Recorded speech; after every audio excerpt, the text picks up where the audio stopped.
এবার আওয়ামী লীগের রাজনৈতিক এজেন্ডা বাস্তবায়নের সহযোগী প্রতিষ্ঠান সিআরআইয়ে অভিযান চালিয়েছে দুদক। এ সময় আইএফআইসি ব্যাংকের প্রতিষ্ঠানটির নামে ৩৫ কোটি টাকার এফডিআর সহ লেনদেনের তথ্য পেয়েছে সংস্থাটি, যদিও অভিযানে মেলেনি সিআরআই এর অফিসের অস্তিত্ব।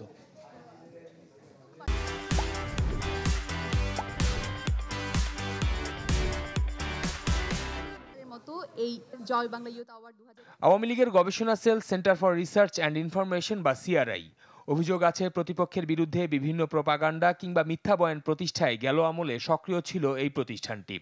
অভিযোগ রয়েছে রাষ্ট্রীয় অর্থ তসরুফেরও। মঙ্গলবার ধানমন্ডিতে সিআরআইয়ের কার্যালয়ের খোঁজে অভিযানে নামে দুদক। দুদক বলছে সিআরআইয়ের নামে আইএফআইসি ব্যাংকে ৩৫ কোটি ২১ লাখ টাকার এফডিআর রয়েছে। এছাড়া রাজ বাংলা ব্যাংক ও সোনালী ব্যাংকে লেনদেনের নথি মিলেছে।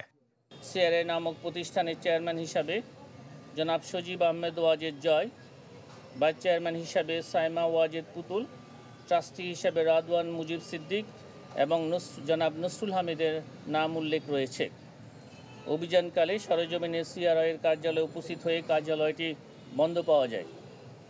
অভিযানকালে সিআরআই নামক প্রতিষ্ঠানের যে সকল ব্যাংক হিসাব চালু ছিল ওই সকল ব্যাংক হতে তথ্য সংগ্রহ করা হয়। প্রাপ্ত তথ্যাদি পর্যালোচনায় দেখা যায় আইএফআইসি ব্যাংকে সিআরআই নামক প্রতিষ্ঠানটির নামে একটি ৩৫ কোটি ২১ লক্ষ টাকার এফডিআর রয়েছে।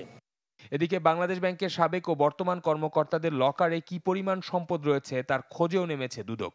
এর মধ্যে দুদকের পক্ষ থেকে চিঠি ইস্যু হয়েছে বাংলাদেশ ব্যাংকের গভর্নর বরাবর, যেখানে বলা হয়েছে সম্প্রতি সাবেক ডেপুটি গভর্নর এসকে সুরের লকার খুলে ৫৫,০০০ ইউরো, ১,৬৯,৩০০ মার্কিন ডলার, ১,০০৫ গ্রাম স্বর্ণ ও ৭০ লাখ টাকার এফডিআর-এর কাগজপত্র পাওয়া গেছে।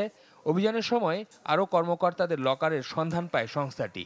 তাদের ধারণা সেখানেও অবৈধ সম্পদ লুকানো থাকতে পারে।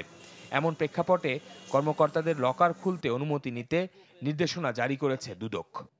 বাংলাদেশ ব্যাংকের লকার খোলার প্রয়োজন হবে যথাযথ আইনি প্রক্রিয়া অনুসরণ করেই পরবর্তী কার্যক্রম গ্রহণ করা হবে।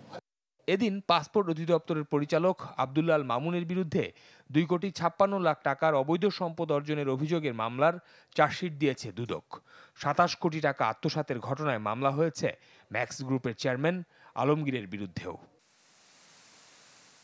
শফিকুল ইসলাম সবুজ, চ্যানেল 24, ঢাকা।